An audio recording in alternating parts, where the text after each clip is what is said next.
closest.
You may be seated.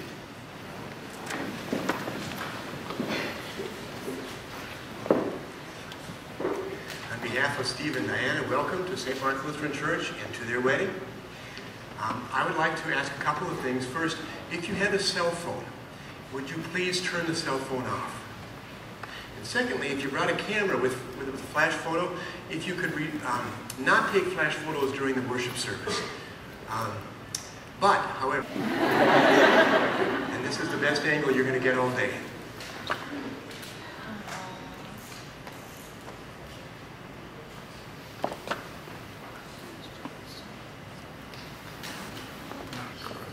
It's probably dying. Could be. But I think I got a real good one, so Anyone else? Flash no?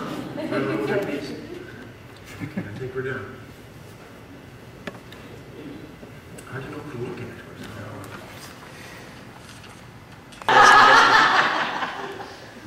but that's because so many people don't misunderstand this passage.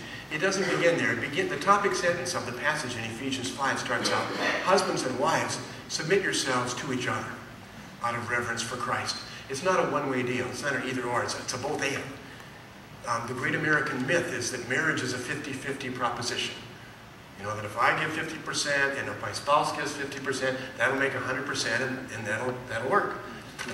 It's ironic that those marriages only work about 50% of the time. God never intended for marriage to be a 50-50 deal.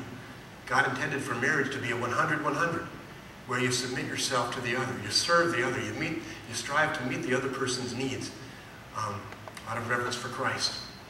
So that's the third letter. Learn to serve the other and to meet the other person's needs and to put them first. The T is the last letter. T stands for take time.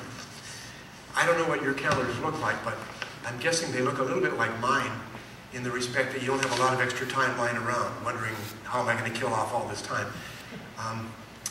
You'll need to be deliberate about taking time for each other, making time for each other. What you may discover, if you haven't already, is that every other relationship in your lives, and every other friendship, and every other association, every other affiliation will compete with your marriage for time. So you need to be intentional and deliberate about taking time for each other. And you are creative and thoughtful people. You will find ways to do that. Whether it's a getaway weekend once a year, or long walks, or a date night once a week.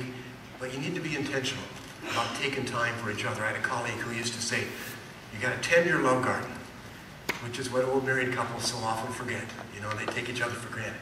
Don't do that. Take time for each other. Believe in God and make a place for Him in the center of your relationship. E for encourage. Catch each other doing something right and tell them about it. Learn to be an encourager. S, submit to the other and serve the other. And T, be intentional about taking time to tend your love garden. If you remember these and if you'll do them, and there's going to be a test later in the service, your marriage will be the best that it can be.